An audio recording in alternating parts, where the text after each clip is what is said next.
കളിമണ്ണിൻ്റെ തന്നെ കൺസിസ്റ്റൻസിയുള്ള ഒരു വസ്തുവാണ് നമ്മുടെ തലച്ചോറ് എന്ന് പറയുന്നത്. ജീവനോടെ ഉള്ളപ്പോൾ പ്രത്യേകിച്ചും അതൊരു കളിമണ്ണാണ് എന്ന് വേണമെങ്കിൽ നമുക്ക് സങ്കല്പിക്കാവുന്ന ഒരു സാധനം തന്നെയാണ്.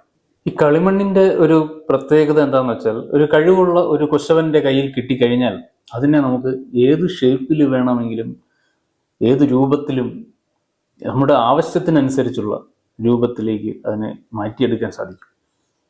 ഈ ഒരു കഴിവ് നമ്മുടെ തലച്ചോറിനുണ്ട്. നമ്മുടെ ആവശ്യം എന്താണോ അതിനനുസരിച്ച് അതിനെ രൂപപ്പെടുത്തി എടുക്കാൻ നമുക്ക് സാധിക്കും. ഈ ഏത് രൂപത്തിലേക്ക് മാറ്റാൻ കഴിവുള്ള വസ്തു ആയതുകൊണ്ടാണ് നമ്മൾ ഉപയോഗിക്കുന്ന പ്ലാസ്റ്റിക്കുകളെയൊക്കെ പ്ലാസ്റ്റിക് എന്ന പേര് വിളിക്കുന്നത്. ആ ഒരു സംഗതി, ആ ഒരു പ്ലാസ്റ്റിസിറ്റി എന്ന് പറയുന്ന സംഗതി നമ്മുടെ തലച്ചോറിനുണ്ട്. ആ കഴിവിനെയാണ് നമ്മൾ ന്യൂറോ പ്ലാസ്റ്റിസിറ്റി എന്ന് പറയുന്നത്.